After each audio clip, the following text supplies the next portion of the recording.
Meanwhile, Thomas Kane had become a shadow of himself. People said he drank now, that he wandered the village muttering about curses. Helena had remarried quickly, a merchant from the next town. No one spoke to Thomas anymore. The Kane name meant nothing now. One winter evening, a messenger arrived at Mercy's door. He wore official clothes, carried documents sealed with wax.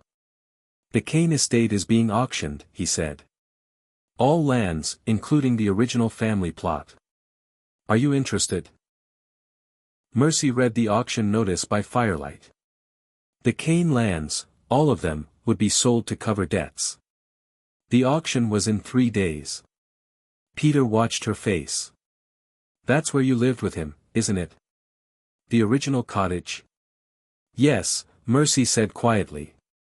"On his father's land. The land he said I had no claim to." Grace looked up from her drawing. "Are we going to buy it, Mama?" Mercy opened her grandmother's book. New words glowed on the page. "The land remembers its daughters. Claim what was always yours. The earth will recognize you." "Yes," Mercy said. "We're buying it. All of it." Peter's eyes widened. "All of it?" "Mercy, the Kane estate is massive. The price will be—" "I have enough," Mercy interrupted. She did. 7 years of saving, of selling blessed harvests and magical medicines.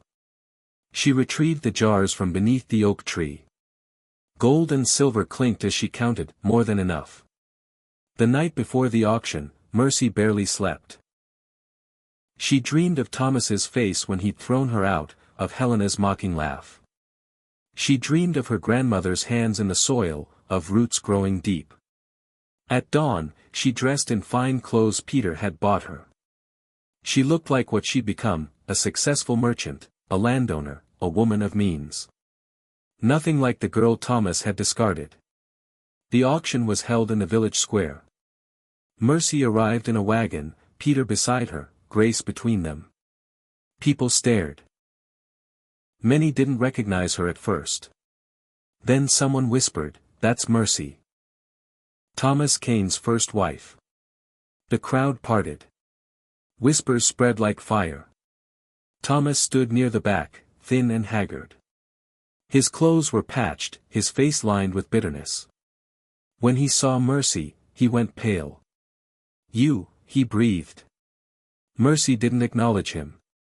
She walked to the auctioneer's platform with her head high. The auctioneer, a fat man from the capital, banged his gavel. The Kane estate, consisting of 17 parcels of farmland, forest rights, and the original Kane homestead.